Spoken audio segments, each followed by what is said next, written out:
You know the type. That person who can walk into any room, talk to anyone, and just click. They make conversations seem so effortless, and everyone around them just seems to open up. It really feels like they have some kind of magic power, right? Some natural-born charisma. But what if I told you it's not magic at all?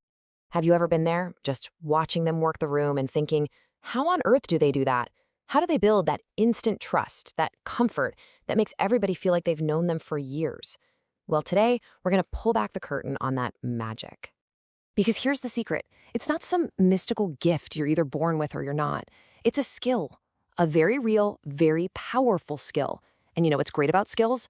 They can be learned, they can be practiced, and yup, they can be mastered. So let's dive into exactly how it's done. So where do we even begin? Well, the whole foundation of this skill starts with something we all use every single day, but we almost never think about: our words. This is all about making a shift from just saying stuff to using your words with a real, focused purpose. And check this out. This slide really breaks down the difference. On the left, you've got how most of us use language day to day. It's kind of unfocused. Maybe we're just repeating things we heard somewhere else, and we totally take it for granted. But look at the right side. This is language that is sculpted, intentional, and every single word is chosen carefully. It's the difference between just, throwing random words out there and actually building something powerful. And this quote, it just hits the nail on the head. Our language is like a uniform. It signals who we are, what groups we belong to. It tells people if we're an insider or an outsider. Once you get that, you can start using language as a bridge to connect with people instead of a wall that keeps them out. Okay, building on that idea, let's get to our first big technique. This is one of the most powerful tools for building rapport, period. It's about learning to speak someone else's language. And no, I don't mean you need to go learn Italian. I'm talking about their lingo. Think about it. Every single group has its own special lingo. Doctors, gamers, chefs, you name it. They all have their own unique vocabulary, their own shorthand. It's their inside language. And getting a handle on that language is the key that unlocks their world. And get this, it's not as hard as it sounds. You might think you need to learn a whole new dictionary, but you don't.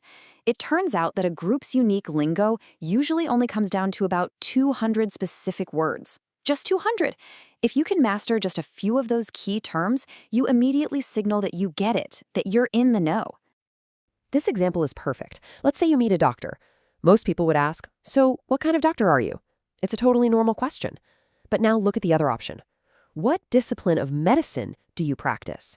Wow, using words from their world like discipline and practice, that immediately shows respect. It shows you made an effort, and it makes them feel truly seen. So at the end of the day, using someone's lingo is like a secret handshake. We all have this kind of outsider filter, right? A little wall we put up with strangers. Well, lingo helps you just bypass that completely. You're showing them, hey, I get your world. And that is an incredibly powerful way to connect.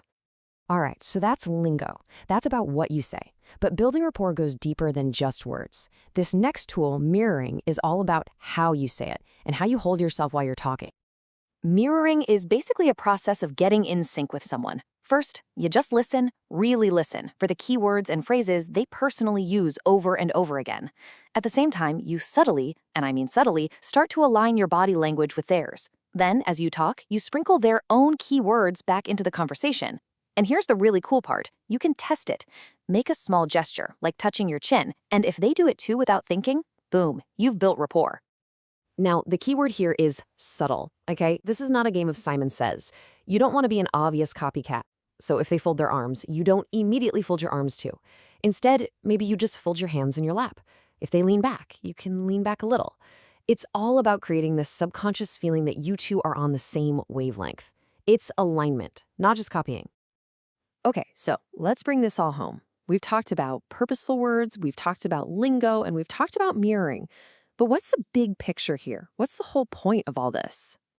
This is so important to understand. These techniques are powerful, for sure. But the goal here is absolutely not to manipulate anybody. The true intention is to build genuine connection.